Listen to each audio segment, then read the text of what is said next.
y'all, it's your girl B Lee, and I'm back today with another video about my home buying process. So make sure y'all stay tuned because it's very informative, and hopefully it can help someone who's in the process now or attempting to go through the process. Yeah, B Lee. As y'all can tell, I'm in my truck. For those of you that don't know, I am a truck driver recording this in the rest area. It was on my brain, on my mind, so I decided to record. I wrote down a whole bunch of notes for y'all just so I can stay on topic. But for the most part, y'all, my home buying process has been enjoyable. However, it has been very nerve-wracking at times and very tedious. So I just want to throw it out there, warn y'all. I secured my first home by using the first time home buyers program. Now, a lot of people, they toot their nose up at that because they prefer to use the conventional loan, but to me it doesn't matter. It's just up to you. I know I chose to use FHA because it required 3.5% for the down payment, whereas conventional required 20%. I'm going with the lesser, you know, kudos to you if you can put down 20%, but I'm gonna choose to do the 3.5, okay? But no, I would say go ahead and start saving money for your down payment. So if you're looking at homes and you see a home that you like and it's like $300,000, if you're planning on using the FHA loan, go ahead and save 3.5% of that $300,000. If you're going to use the conventional, then go ahead and save up to 20% of the $300,000 so that you're prepared. A lot of people, they use a down payment assistance program, which is fine, but I chose not to in this case because of what I was told by a few lenders. If you use the down payment assistance program, it does require that you pay it back, and it can increase your interest rates. So I was like, well, if I have the money or I have the means to save the money, then I'm just gonna go ahead and put down my own down payment. But like I said, there's nothing wrong with using the down payment assistance program. Please know your credit score. Take advantage of these free tools to check your credit score, because with the FHA program, you have to have a credit score of at least a 620. With the conventional, I believe it's 580, but you want to go ahead and know that up front so that you won't have different lenders pulling your credit and bringing your credit score down even more, and you won't waste their time, your time, or a realtor's time.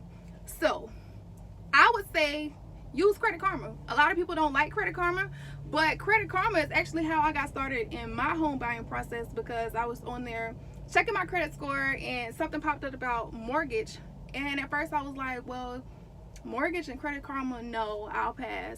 But something made me go back to it and fill out the information, and I believe Credit Karma sent my information to a few realtors. But this one particular realtor contacted me via phone, and he also followed up with a text message.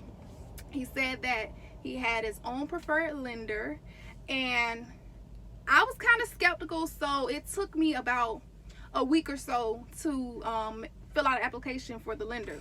But I did eventually fill out an application, got approved. Which, key, make sure that you have a preferred lender, or a realtor that you're dealing with has a preferred lender that you can get a pre-approval letter from. You cannot go to any realtor without having that pre-approval letter, because they're not going to give you any information about a home. They're not going to go out and look for you homes unless you have that pre-approval letter. So that is key, and then that tells them how much of a home you can afford. So based on your credit and other things, then they'll give you a number like, hey, you're approved for up to $450,000. So y'all, I can't stress this enough. Make sure you are choosing a realtor that has your best interest at heart. Communication is key between you and the realtor. So if they're not communicating in the beginning, cut them off right then and there. Every realtor is going to basically require that you sign a contract. It's going to create a client realtor relationship. So I would suggest that if you're not getting a good vibe from that realtor in the beginning, you go ahead and cut them loose, because you don't want to wait until later on in the process where you're under contract in a home and decide, oh, I can't take this anymore, and then you want to cut the realtor loose, because you're going to end up on that realtor money if you cut them loose while you're under contract. They're going to probably sue you for the 6% down that they would have gotten from that sale. So make sure If you're not happy, go ahead and cut them loose. Y'all, the Atlanta housing market, it was crazy, and it's still crazy. It's really a seller's market, meaning that there are less homes than there are buyers. So I mean, I would get on websites every night, and the houses would be going like this. I could look at a house right now and I refresh the page and the house is gone. So I was getting so frustrated, y'all, and discouraged that I almost gave up on this whole process, for real. But luckily I didn't. But with the housing market, they were really overpricing these homes, and I just wasn't willing to pay that. Like, for example, I kept seeing older model homes, which is nothing wrong with the older model home if it's still in good condition, but I just can't see myself paying $350,000, $450,000, $500,000 for a home from 1930, 1940 on up. At that price, I might as well purchase a new home, you know? Like, let me get my money's worth, so I can feel like I'm getting something, because I'm the first owner of that home. So that's just how I felt personally. Being that I couldn't find a home, oh, let me tell y'all this. There were a few homes that I saw that were reasonable, and my realtor put in the bids, and we lost them. And that made me discouraged as well, but it was like, okay, I'm not willing to overpay for a home. So we were losing the bids basically because we weren't willing to overpay for the house. Like, other people, if they were asking $250 for their home, other people were willing to pay $275,000, $300,000.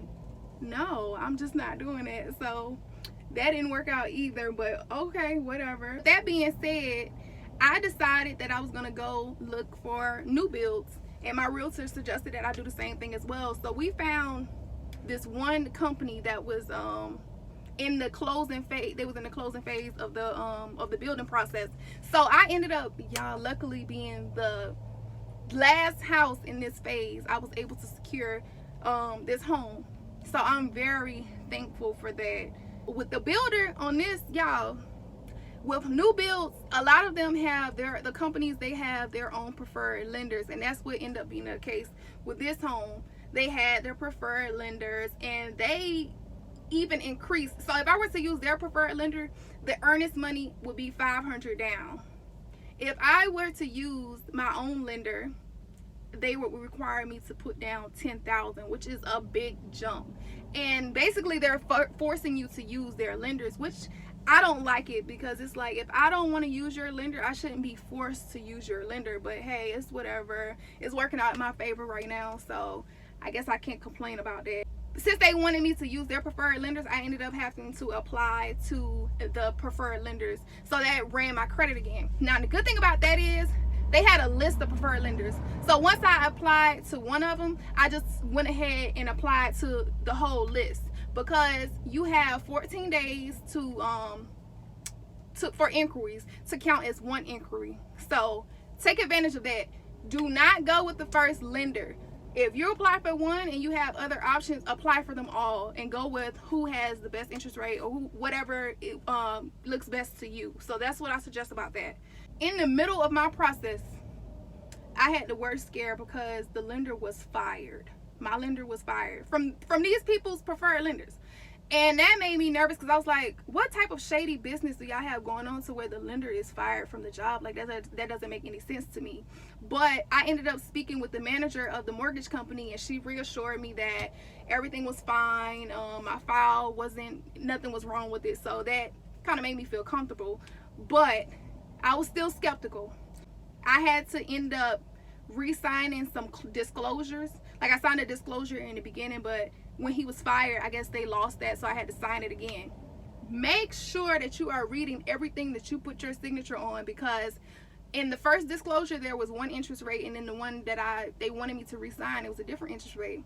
But I told them I wasn't signing it until they corrected that. So make sure that you are signing everything and you're not agreeing to something that you don't agree with. With new builds, y'all, it's kind of harder to lock in a rate, because the closing date is so far out, it's also harder to get appraisals because, I mean, there's nothing for them to appraise. So your appraisal and your locking in your rate, that's going to be pushed further out with the new build versus a home that's already built, because there's a structure there for them to appraise, and then you know, they don't have to wait so long. My closing date is right around the corner. I'm recording this video today, which is June 30th, but my closing date isn't until July 27th. So I'll upload this afterwards so I don't jinx myself. But y'all, I'm very anxious. I'm anxious to the point where I've been riding by this place, stalking this place like every week. And in the contract, it says that you're not supposed to physically step onto the property. So I haven't done that. Just throwing it out there. You can ride about, there's no law that says you can't ride by any place. So I've been riding by, stalking or whatever, making sure everything is going good, that I still like the area. Make sure you go by these properties day and night to make sure you're even comfortable living in that type of environment. Make sure it's safe. Make sure there is no trees hanging around, like hazards and stuff like that. So that is very important as well, knowing what you're getting yourself into. Do not spend money throughout your process. Not don't spend money at all, but don't make big purchases, because these lenders are very nosy, and whether you know it or not, you're consenting. You have already consented when you sign that paperwork to allow them to continue to pull your personal information. So throughout the process, they are always checking your credit score over again. They are always requesting your bank statements, even though they already have access, just to make sure that you aren't switching information. They're basically looking at your credit scores and your bank statements to see if you're a responsible person, because if you're making all these big purchases and you're trying to buy a home, then they might not trust you with that amount of money. So make sure, I can't stress it, do not spend a lot. Do not open or close accounts. They look at all of that stuff, y'all. My phone overheated earlier, but I wanted to finish this video. Make sure y'all are as honest as possible with these people, because you don't want to mess up your closing because you lied about something that you could have been honest about. These lenders deal with people from all type of backgrounds, so I'm a firm believer that if something is for you, you won't have to force it. Also, notice that I've been saying that I'm buying a home throughout this video, and now I bought a home, because technically I didn't go drop cash for it. So when I move in, the bank and the mortgage company still owns it until I pay it off. Also, you will need 2 years of employment verification. Don't go make up nothing, because they will check and you will get in trouble. Also, I bought my house in a residential area this time with the housing association, but the next time it will be a standalone, so that I don't have to ask for permission to do stuff to my house or my property. But that's all. I'm glad y'all watched. Go like, comment, subscribe, all of that.